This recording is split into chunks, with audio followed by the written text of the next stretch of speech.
making apple jelly, and as we said, we're actually going to be using apple juice. So that saves a little bit of steps. If you're going to use fresh apples, you will find the information in your canning leaflet that you can get at the county extension office or go online to find that.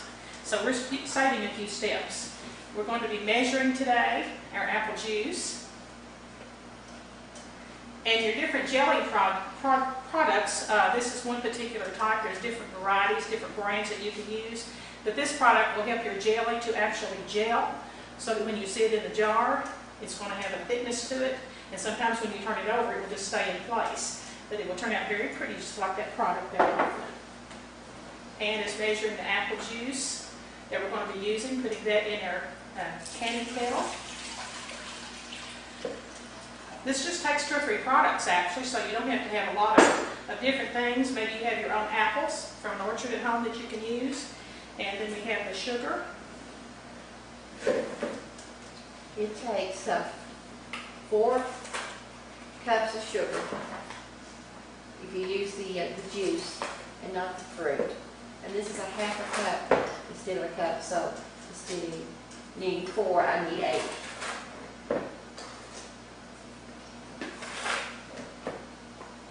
Jellies are fun to do. They make nice little gifts if you're getting ready for the holidays or whatever. They would make a nice birthday present, a nice gift during the holidays, or maybe do a guest basket if you have a neighbor that's moved in that you want to welcome. And that's very nice little gift ideas. Anyone likes to get something homemade.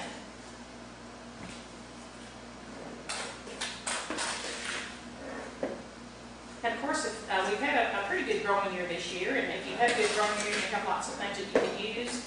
Do different types of fruit. You can make grape jelly from grape juice or from your grapes, apples, different types of things, and you will find all the directions in your canning leaflet. You never want to measure over top of your bowl you're measuring into. If you're like me, you just feel some.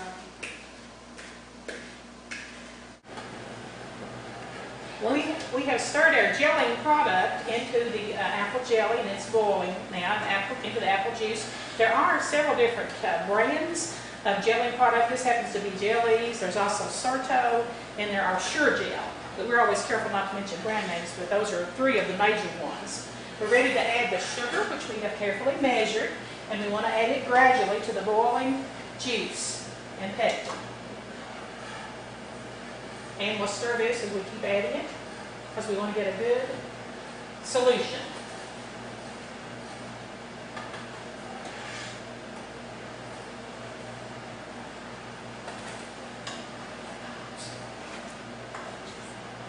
Just keep adding till we get all the sugar stirred in.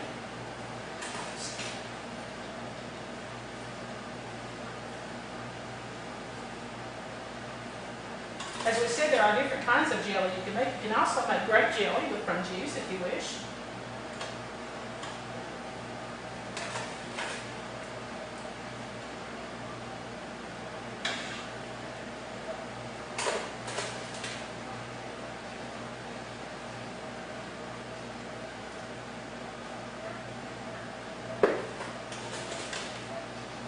We hope that you'll enjoy making different kinds of products that you can pretty much make yourself. As we get into this day and age, we're talking about a lot of heritage things that we can do, needlework and so forth, and canning seems to be kind of a heritage thing that people are going back to because they enjoy growing their own fruit and vegetables and then baking things that they can share with their family and friends.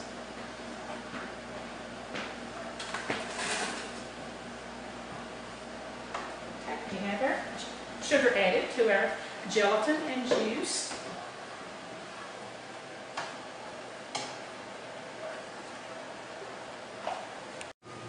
Okay, once you get your sugar in, your apple juice on the stove, and get everything dissolved, it comes back to a rolling boil for about 2 minutes.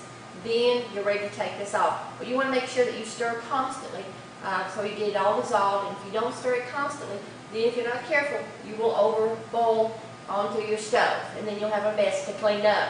And then if it does, like it's going to overboil, you just want to turn down your heat a little bit, and this will help control that. So when you get it after 2 minutes, you can take it off. And then if you look and there's a little bit of a skim on top of it, you want to take a metal spoon and you just simply want to take this off. There's nothing wrong with that, but it'll just makes your jelly look so much better if you can get all that off before you put it into the jars.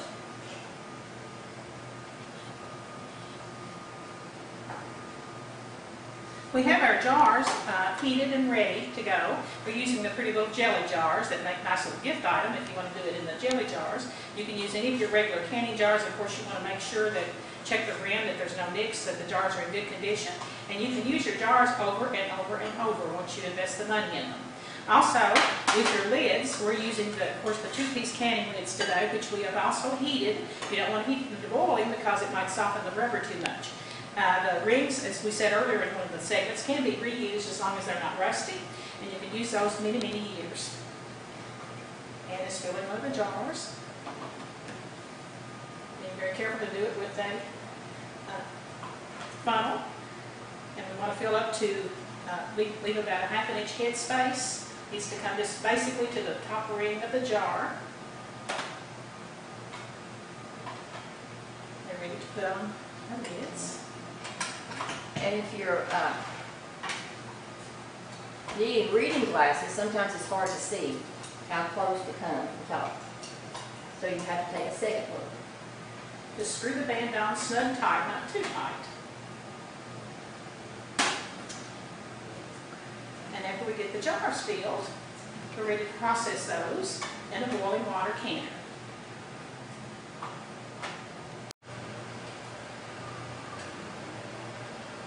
Well, once the jars are filled and the lids are adjusted, then it's time to put this jelly in a boiling water canner.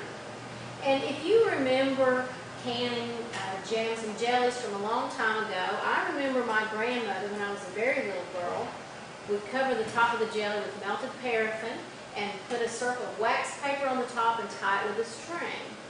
Well, they found out pretty quickly after that that that wasn't enough to keep molds and other things from growing in the jelly, so that was no longer recommended. And then the recommendation was to fill your jars and put your lids on, turn the jars upside down, and then turn them back over. And then in the 1990s, when Penn State did a lot of research on home canning, they found out that even that wasn't enough to keep bacteria from growing in our jelly products. And so then the recommendation changed to processing our jams and jellies in a boiling water canner for 10 minutes. So if you have an older canning book that still tells you to invert them, then remember that that recommendation has been changed. And now the recommendation to be sure that your jellies stay safe and no bacteria grows in there is to process them in a boiling water canner for 10 minutes. So we're going to put these jars of jelly in here. We're going to bring the water back to a boil, and then we'll time 10 minutes. And once the 10 minutes has been reached, we'll take them out. And you'll see that I'm using, this is actually the bottom of my pressure canner. We're not going to put the lid and the weight and the gasket on it. We're just using this large kettle. You might use a water bath canner that looks like this one, but any large container that will hold enough water to cover the tops of your jars by an inch and keep that at a rolling boil is good for water bath canning.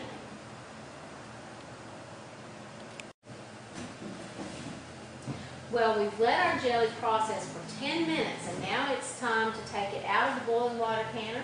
I'm going to lift the lid away from me so when the steam can get out on the other side and not burn me. And you'll see, even though I'm using a pressure canner for this, it does not have the weight on it, and it doesn't have the gasket inside. Let's put that to the side. I'm going to use a jar lifter and lift these jars out of the hot water. And we're going to put them down on a towel so that we don't have a sudden change of temperature. If you set these out onto a cold surface, that heat, the temperature change might make your jars crack, and we don't want that. Once you get your jelly out of the boiling water canner, you want to leave it alone and let it sit for about 24 hours before you check the seals. And then any that don't seal, you can either choose to reprocess those, or you can just put them in the refrigerator and use them up in a few weeks, and they'll be just fine. Thanks for joining us while you've been learning about home food preservation. Remember to contact your county extension office for the most up-to-date recommendations on processing times and procedures to keep your family safe. Thanks again.